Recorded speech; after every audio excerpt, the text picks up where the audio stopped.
Hello everyone, welcome to my YouTube channel Logic Medico. Today's interesting topic is development of the pinna or the auricle.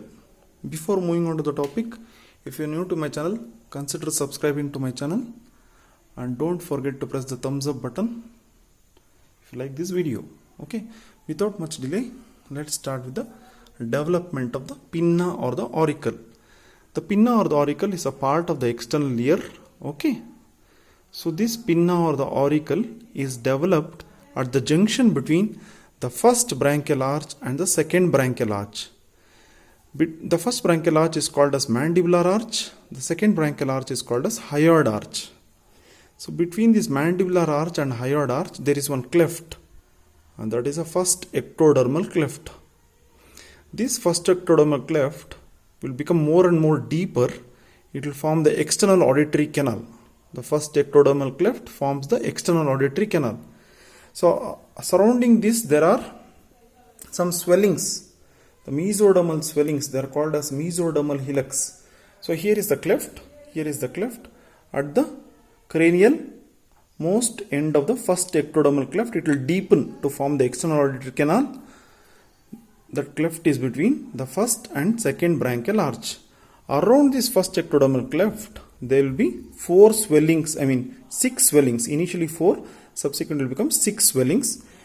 Totally there are 6 swellings. They are the mesodermal swellings. Okay, they will be called as mesodermal hillux. So it's numbered like this. First arch contributes to 1, 2 and 3, whereas 4, 5 and 6 is contributed by the second arch. I'm talking of the mesoderm of the first and second arch respectively. So what does this mesodermal hillux fuse to form? Of course they fuse to form the pinna. But what does the first branchial arch, first mesodermal hillux will give rise to? So it will give rise to the tragus. It is that portion of the pinna. It's triangular in outline. It covers the external auditory canal from anterior. So tragus is contributed by first mesodermal hillux. The anchoring point of this helix is called as crux of the helix. So the second mesodermal hillux will contribute to crux of the helix, whereas the helix is derived from the third mesodermal hillux. Whereas the antihelix, the innermost, one more projection is there. The outer projection is called helix in the pinna. Inner projection is called antihelix. The antihelix is contributed by the fourth mesodermal hillux. Opposite to tragus, within the antihelix, there will be one more projection, tiny projection, is called as antitragus. It is coming from the fifth mesodermal hillux. Last but not the least, the entire pinna is made up of elastic cartilage except this tiny projection which is pointing downwards is called the lobule of the pinna. It is contributed by the sixth mesodermal hillux. So how many mesodermal hillux are there? There are 6 mesodermal hillux. This one will contribute to the tragus. This second one will contribute to the crux of the helix. Third will contribute to the helix. Fourth contributes to antihelix. Fifth contributes to the antitragus. And sixth will become prolonged to form the lobule. Isn't it interesting? So what happens? These mesodermal swellings will modulate or mold itself in such a way it will contribute like this. In summary, the first mesodermal hillux contributes to the tragus. So usually some anomaly will be there. It's called as preauricular tags. That is because of the first mesodermal hillux will not fuse with the rest of the mesodermal hillux. The second contributes to the crux of the helix. The third contributes to the helix. The fourth mesodermal hillux contributes to the antihelix. The fifth mesodermal hillux contributes to the antitragus. And the sixth, last but not the least, contributes to the lobule of the pinna. Please note, all these mesodermal hillux are around the first ectodermal cleft which forms the external auditory canal. Okay. So initially these mesodermal hillux will be there in this portion, the lower portion at the junction between the head and neck. Okay. So it is between the mandibular arch, which is the first arch, mandibular arch, and hyoid arch, which is the second arch. Initially they are like this. So initially our pinna at the earlier part of the embryogenesis, it will be placed here.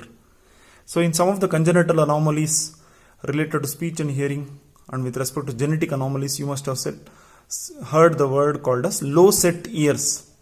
So that means the ear which is placed lower down has failed to ascend. Normally, that ear should ascend upwards like this. Once the face is fully developed, the ear should ascend. This is normal. If at all there is halting of the ascent of the pinna, then the patient will have, especially in Down syndrome, also the low set ear is one of the clinical finding. So normally in embryogenesis, the pinna or the auricle is developed from 6 mesodermal hillocks. Okay, this happens around the first ectodermal cleft or the first branchial cleft. The first 3 mesodermal hillocks are contributed by first branchial arch. The next 3, 4, 5, 6 mesodermal hillocks are contributed by the second branchial arch. All this happens around the first ectodermal cleft. So once they fuse, they will be set at the junction between the head and neck. Subsequently, after the fully development of the mandible, there will be ascent of this pinna upwards so that it lies in the junction between the face, scalp and the neck. Okay, so this is the normal position of the pinna. So there are anomalies which are called as preauricular tags. So what is this preauricular tag? There is an additional skin tag or a cartilaginous tag just in front of the auricle or the pinna called as preauricular tag. Why does this happen?